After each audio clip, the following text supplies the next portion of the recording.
things you need to start doing if you're not already in your season of singleness. Some tears, some stress, but I count my blessings. Hi everyone, my name is Ashley and I love making videos similar to this one, but I also do fashion content, travel, vlogs, etc. So if that sounds like something you're interested in, I hope you subscribe, become part of the family, but also stay tuned for today's video.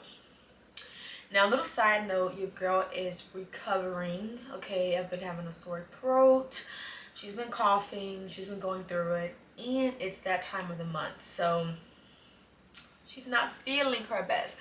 However, I still wanted to be consistent and push out today's video. So if you hear a little bit from my throat, just know your girl is trying, okay? But she's not feeling her best. Send prayers. But without further ado, let's just go ahead and get into today's topic, today's video. Number one that you need to start doing in your season of singleness is growing closer to God. Now, I know you may have heard this before, or you may even feel like you have a good relationship with God, but I really want to go deeper into this and what it means for me in particular. So recently, I felt myself feeling distant from God. I was like, I'm going to church, I'm helping out in the community, you know, I'm working with the 1st through 5th graders on the second Sunday. I'm working with our compassion team. We're feeding the homeless every second Saturday. And not to brag, of course, of anything that I'm doing, just a preference where I'm about to go. So follow. So I'm feeling like I'm doing these things, and so God should be really present because I'm going to church every Sunday, working in the youth, reading my Bible, doing my little devotions, but I still was feeling pretty distant from God. And the truth of the matter was I hadn't really allowed God inside. I was trying to do all of these different accolades to show God, like, look at me, can you choose me, can you love me? But I hadn't really shown him the messy sides. I hadn't shown him like the sides that was still hurt from a lot of things I experienced when I was younger, years ago. And I was still holding on to certain things, certain people that did not serve me anymore. But I was, justifying it by the time we spent together or like the good person they are, when I knew deep down they did not serve my highest good. They did not serve where God was trying to bring me. And so God revealed to me, and I was just in prayer, and I was like letting him know I feel distance. That the reason why you feel distance is because you haven't truly let me in. You think that doing these things is leading you closer to me, when while yes, those things are nice, those things are good, but I'm more concerned with your heart. I'm more concerned with you presenting everything and giving it all to me. Even the most ugliest parts that you think, even the most flaws, God was revealing to me like he's seen it all. I'm not exempt. And so when I allowed God truly in, and I started giving him like the wounds and the scary thoughts and like just everything, the messy, the ugly, and I removed myself from things that truly was not serving me, that's when I was able to really feel God's presence. Because in a way, subconsciously, I had one foot in the door with God, like, yay, I'm a Christian, yay, I believe in God. But then I had another foot in the door that was still entertaining things that I knew was not, making me grow closer to my best self, grow closer to God. I'm going to talk about that a little bit later in this video. But ultimately, I had to just pray, and I had to realize, I hadn't really let God inside as I thought. And this is the time to do it. This is the time to really heal, to really spend more time with God. That can be in the morning, that can be at night. It looks different for everybody. I know I personally prefer mornings because it just helps me set the tone for my day, and that's where I have the most time. Like after work, I'm exhausted. Like I'm exhausted. I really just want to shower, eat, and go to sleep. So I wouldn't set myself up for that failure because I know I'm gonna be exhausted. But instead, I do more of my sessions with God in the morning because I know that I'll be more fully equipped to really listen, to really hear, and I won't have other distractions to worry about, like, oh, I'm tired, or I need to go to sleep. None of that. So that is number one. Something that you should be doing if you are not already in your season of singleness. Side note, I have my notebook here, so if you see me looking down, just to make sure I don't miss anything, because I want to make sure I get everything that I wrote down and just everything that I can to possibly help. So number two, on things that you should be doing in your season of singleness if you have not already, is to remove the toxic people. Now, I know I mentioned this before and I said I was going to talk about it, and this is now me talking about it. And you know those people that you just feel like they're bringing out that side of you that is not the best. You know, that side of you that is very drama filled, very messy. You know, you leave their space and you're like, I don't feel like my highest self was brought out. You know, and in those moments, take a deep dive and really ask yourself, is it worth it? Is this group of friends, family members even, are they worth where God is trying to take me? Are they worth my purpose, my potential of who I could be? You know, I had to really just take a look back and tell myself, no, they're not. And while I was making a lot of excuses because of like the time and, oh, they've helped me in this situation, at the end of the day, you know those friend groups, you know those people, that majority of the experience you have with them, they bring out the worst in you. They don't bring out the best, they bring out the worst in you. Like, it's very drama, it's very messy, it's a lot of toxicness. You know, you're doing things you said you wouldn't do, but then you're like, but that's my girl, that's my bro. Like, is it really? Because every time you're with them, they're not bringing out the best in you. They're not helping uplift you. They're making you go back into those very toxic things in which you're trying to heal from. So take a deep dive on those friends that you know probably really aren't your friends. Okay, you may have known them for a long time. You know, you may have grown up together. Could even be family.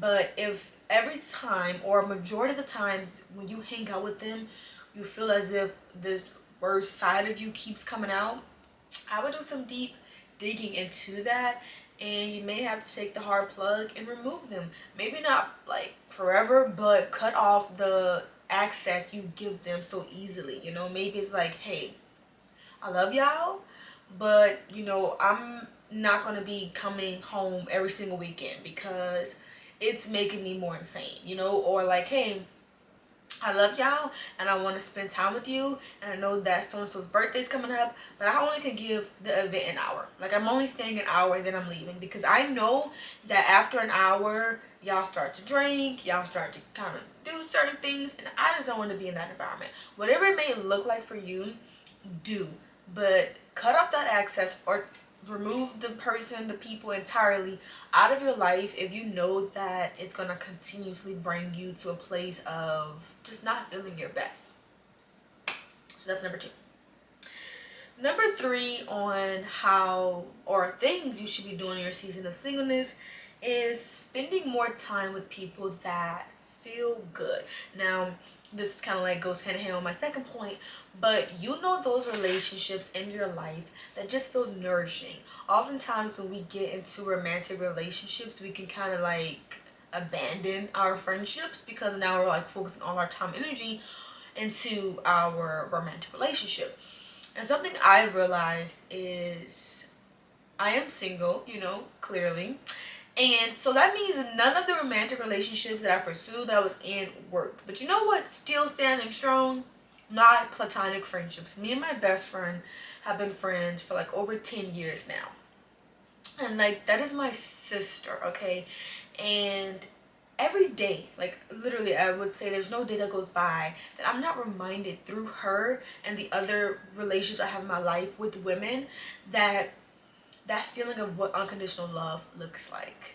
I was just talking to someone and I was saying how I feel like in today's age, like relationships have become very selfish and not selfless. Like, very much so, what can you do for me and what can I do for you? But it's not like, how can I serve you? It's more like I said again, what can you do for me? And then I'll like do something for you. And that's the complete opposite in my platonic relationships. Like, we are so interested in serving each other. Like, anytime me and my best friend get on the phone, it's always like, how are you doing, queen? How are you mentally? How are you feeling? You know, my grandmother just called me and we had a really deep conversation, and she was like, how are you doing? And I was like, I'm good. I'm, dealing with work and stuff like that. And she took a moment and she paused and she was like, no, how are you doing? Like, how are you really doing? You know? And I was like, okay, like, this is, I started to go more in depth. And, even with just my other friends, me and a friend of mine were married. We went to get coffee recently, and we just was like talking and vibing. And I remember, like, even before, like, we, like, became as close as we did, like, in the beginning of us just, like, starting our friendship, she would literally come to base, pick me up, we'll spend the day together, and then drop me off. And where she lived at the time was like a good 45 minutes from base, okay? And never once asked me for gas, never once, was like, oh, I can't do that, because at the time, when I first, a little backstory on that, when I first joined, I didn't have a car, okay? Your girl did not have a car. But, she would just do it because she was like, no, like, I want to hang out with you. I know you don't have a car. I know you're saving up right now for a car. Like, I'll come get you. We'll have a good time when I bring you back, And I'm like, what? And even just, like, my relationship with my family, the women in my family, like I mentioned, my grandmother, my mom, my aunties, we do this thing where we're like, how are you doing, queen? And it's like that simple word, queen, but it's just like, oh, it just feels so good. We check up on each other. We again have this mission of like, how can I serve you? Not like, oh, well, I'm only going to call you if you can do something for me. Like, my relationships, my platonic relationships in my life, mainly with women, I'll be honest with you, I don't really have like male relationships outside of, my brothers and cousins, but I don't really have like male friendships. I don't have male friendships, now that I think about it. So that's that. But my platonic relationships, my relationships with the women in my life, it's just so much joy, it's so much love, it's so much, again, support. We really serve each other mentally, physically helping each other, giving little gifts here and there. But we are like going out of our way, like, how can I serve you? Oftentimes I don't even have to tell my family that I need help. They call me, they're like, hey, I just want to check in on you. Hey, I just want to see how you're doing. I'm just so thankful because I have a really good relationship with the women in my life, my aunties, my grandmother, my mom, my friends. Like, I have some really just beautiful, inspiring, just like loving women in my life, and it just gives me so much joy to where I'm like, why was I abandoning these relationships when I would get in a romantic relationship, when these relationships are the relationships that give me the most joy, give me the most nourishment, give me the most happiness, Like, there's no better love than your mom's love, There's no better love than just like me and my best friend, how we ride for each other in a sense, lol.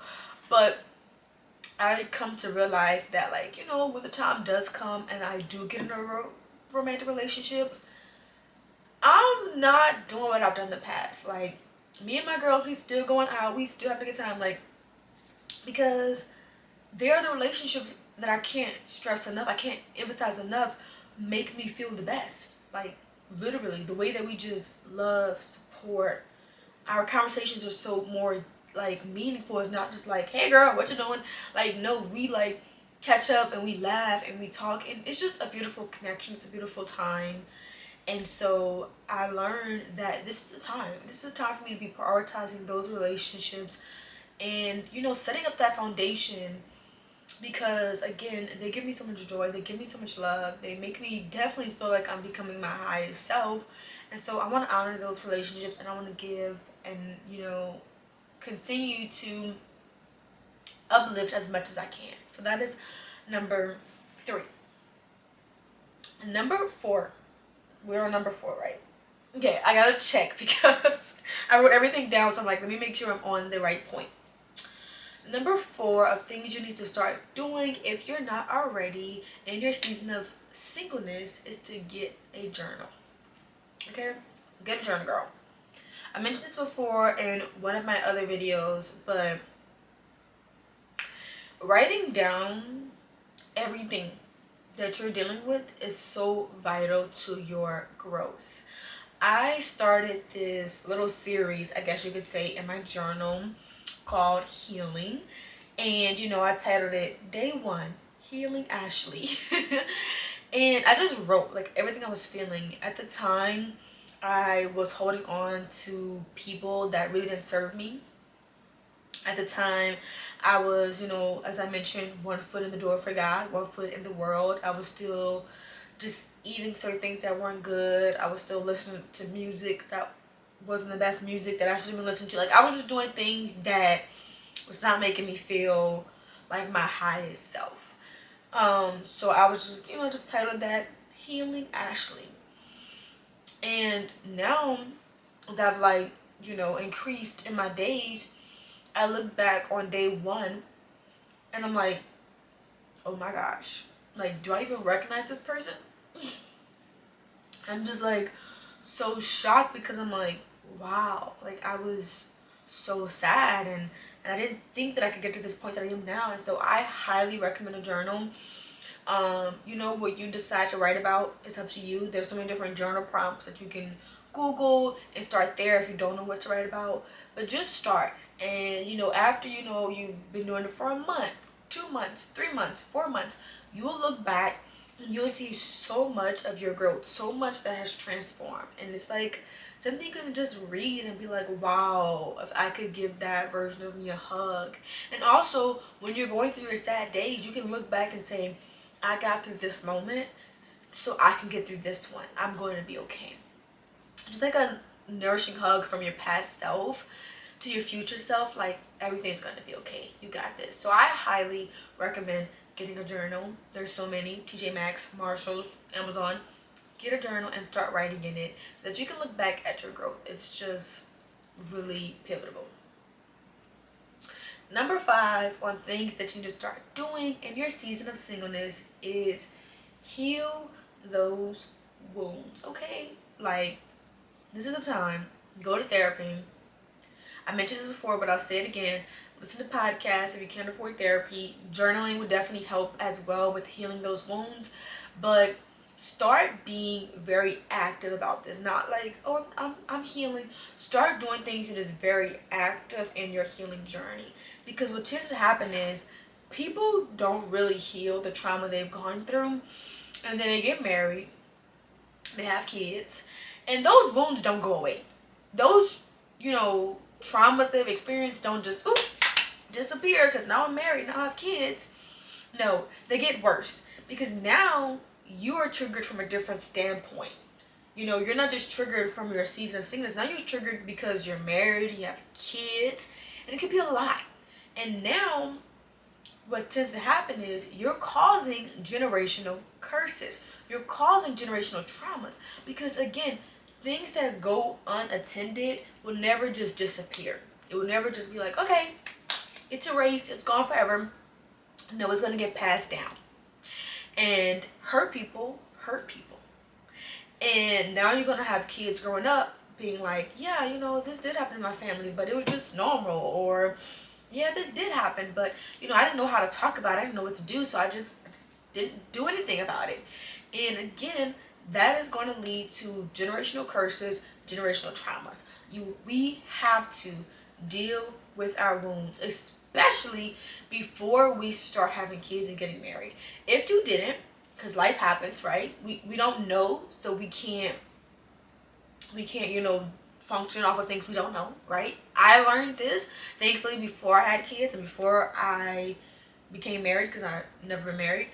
But if you learned these things while you're married or after you were married, after you had kids, it's okay. You can't go back in time. But do the work now. Do the work now for your grandchildren, for your future kids, or for the kids you already have.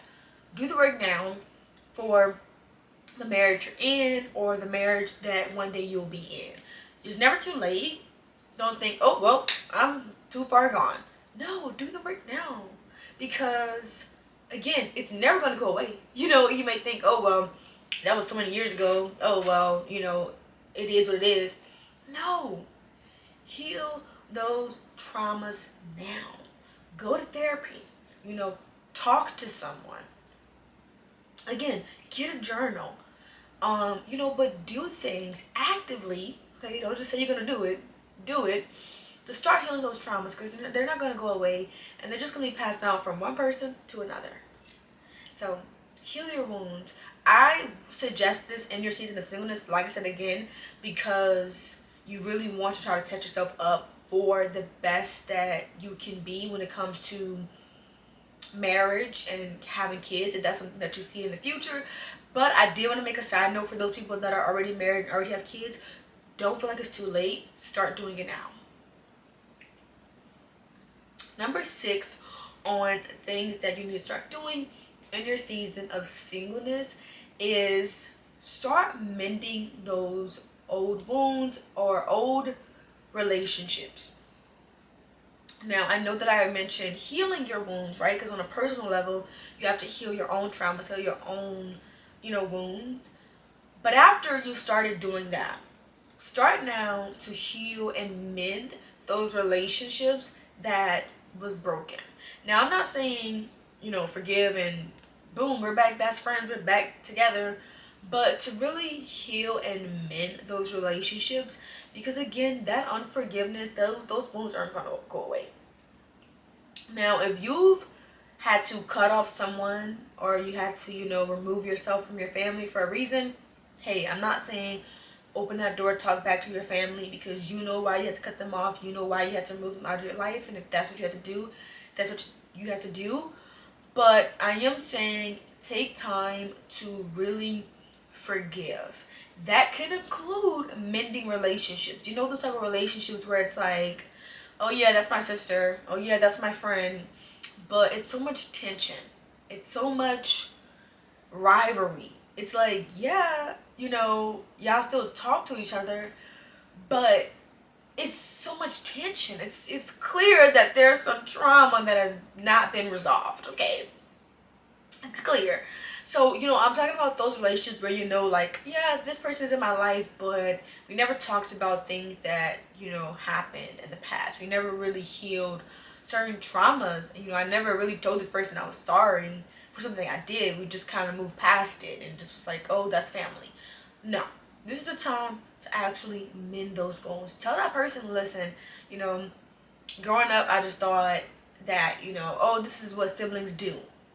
But the truth is, I was very mean, and I could have handled things a lot differently. The truth is, I had my own traumas that I was dealing with, and so I took it out on you, and I shouldn't have. And I never just took time to apologize for that. I never took time to let you know that I'm so sorry for the emotional damaged version of me, the emotional damaged younger self of me that caused you emotional damage, that caused you trauma, because I was hurting. I never apologized for that. We just moved on, and we just didn't talk about it, and we're like, whatever. But I want to take time, and I want to say I'm sorry, and I hope you forgive me. This is the time. Start doing that. Start mending those relationships. Again, if you know that you had to walk away from a certain person or certain people, I'm not saying open the door back, because you know why you had to walk away. But forgive. You haven't forgiven yourself or forgiven that person for what they did. This is the time to forgive. And maybe you do have to take it a step deeper and actually have that uncomfortable conversation to let that person know you're sorry. Let that healing begin. And it's up to them. They may not want to forgive you. And you got to deal with that. But at least you can say, I opened up that door and tell them I was sorry. Because I know that I was not a good person, because I was hurting. And again, they may not forgive you. You can't deal with that. You can't deal with that. You have to just be accountable for the fact that, I opened up the door. I let them know that I'm sorry for the things I did, because it's not my best self. And I hope they forgive me. And you move forward. So highly suggest start mending those relationships. Again, this is going to set you up for now being in a relationship with somebody else, because you first started to understand how to love others, how to forgive yourself, and how to forgive others. this is going to set you up so much better. So take that with you as you will. Number 6. Are we on number 6? No, number 7. I think we're on number 7. I told y'all I gotta look down at my notes because I can get off topic. Number 7 on things you need to start doing in your season of singleness is travel. Okay, travel, girl or boy, whoever's watching this, woman, man, travel, because it is so beautiful. Again, this is for my single people, but if you're married and if you have kids, feel free to still take this information and use it, because traveling, I cannot suggest enough. I went to Paris by myself, and it's on my channel if you want to watch that video. And you know, of course, people was like, my family was like, girl, you're going to Paris, you're leaving the country by yourself, that's so scary. And even people that was like, you know, co-workers and everything, like, what, girl, how you doing that? But the truth is, I prayed about it. And the truth is, honestly, the backstory to that is, I originally wasn't going to go like 100% alone. Like, I still planned on having my own Airbnb, but there was another person I knew that was going to go to London and then Paris, and we were going to meet up and like, you know, hang out, see each other. So I wasn't going to be like on the trip permanently alone, but that person wound up not being able to go, and I had already bought my ticket. So I'm like, what am I gonna do? I've always wanted to go to Paris since I'm like was 10 years old. Anybody that knew me knew I always wanted to go to Paris. So I'm like, Ashley, you already bought your ticket. Like, you literally already bought your ticket. Are you now gonna turn around doing a thing that you've always wanted to do since you were like 10 years old? So I was like, you know what, I'm gonna pray about it, and if it's not meant to be, it won't be. Like, it won't be. Like, my leave won't get approved. Something will happen and I wouldn't be able to go. I gave that to God, and everything went so much better than I could have imagined. Like, my leave got approved, I think, within the week I submitted it. They were like, have fun, enjoy yourself. You know, I submitted my documents. I didn't have anything crazy I needed to do. You know, I already had my passport, so I didn't have to worry about getting a passport. You know, I had my ticket. I booked my Airbnb, like, right when I got paid again. It was such a smooth transition, and it was the one that I wanted. Like, it was still there. And so it was like everything was working out in my favor. I'm like, okay, clearly I'm meant to go. And I'm so thankful I did. I'm so glad I didn't say, well, I'm not going to go anymore because this person I was going to go with isn't going. Like, I'm so glad I still went, because that made me fall in love with myself so much. Like, girl, I fell in love with myself so much. I'm like, not me traveling to Paris, a place I always wanted to go, by myself on my birthday. Like, on my birthday too. I spent my birthday by myself, and I was totally fine with that, because I was in Paris. Who cares? So travel the world. It may not start off by going out the country. You don't gotta do that, okay? Like, definitely don't feel pressure to go out the country as your first solo trip. That just so happened that was mine. But girl, there's so many beautiful places in the local area. Start by going to that museum exhibit. Start by, you know, being a tourist in your city, you know, by yourself. Again, it doesn't have to be going to some extravagant place. It could be just going an hour away, going 40 minutes away. And like I said again, being a tourist in your city. It could include going out of the state. It could include going out of the country, you know, but you don't have to start there. That could be like, you know, little goals that you're getting to. But I cannot suggest enough just traveling, getting out there, exploring as much as you can. This world is so beautiful, and we're so blessed to live in it. There's so many amazing people, food, like, it's beautiful. The world is beautiful. So definitely travel as much as you can, and that includes even in your local area, okay? And number 8 for things that you should be doing in your season of singleness is enjoy it. Enjoy it. I know that, especially as women, we can be told there's this like clock, right? You need to be married at this age. You need to have kids by this age. Girl, there's no clock, okay? When it happens, okay? Some people had kids when they were younger. Some people got married when they're younger. But this is something I've heard, where I was like, okay, you have a friend who gets married, they have kids when they're young, and then 10 years later, they're divorced. Not to say this is going to happen to everybody that gets married young, because I know people that married young. Can I talk? I know people that are married young and, you know, are still sticking in it, you know what I'm saying? So this is not to say don't get married at a young age, but this is to just add emphasis on this whole like control that society tries to tell women. And so you have this like younger woman that's like, oh my gosh, all my friends are getting married, I don't have, you know, my life, da da da. And then you have this woman who's married and have kids, but she's looking around like, oh my gosh, I wish that I was single, I wish I didn't have these burdens to deal with at this age. And then fast forward, I don't know what that alarm was.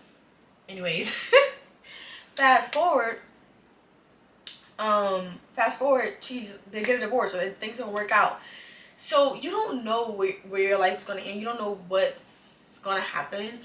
Just enjoy it all, embrace it all. And honestly, my grandmother, when she met my grandfather, they were older. They weren't in their young 20s. My grandmother already had like 3 kids, and so you don't like.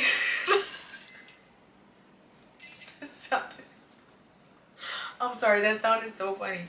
What I'm saying is, I'm in a silly mood. What I'm saying is, my grandmother already had kids. She was already married. And then she met my grandfather. And I want to say my grandmother was like in her 30s. I want to say she was in her 30s, you know? And they have been, well, my grandfather passed away almost 2 years now. But they were married for what, like over 40 years. Okay. They weren't high school sweethearts, you know, they didn't met when they were 20 and 21. And they were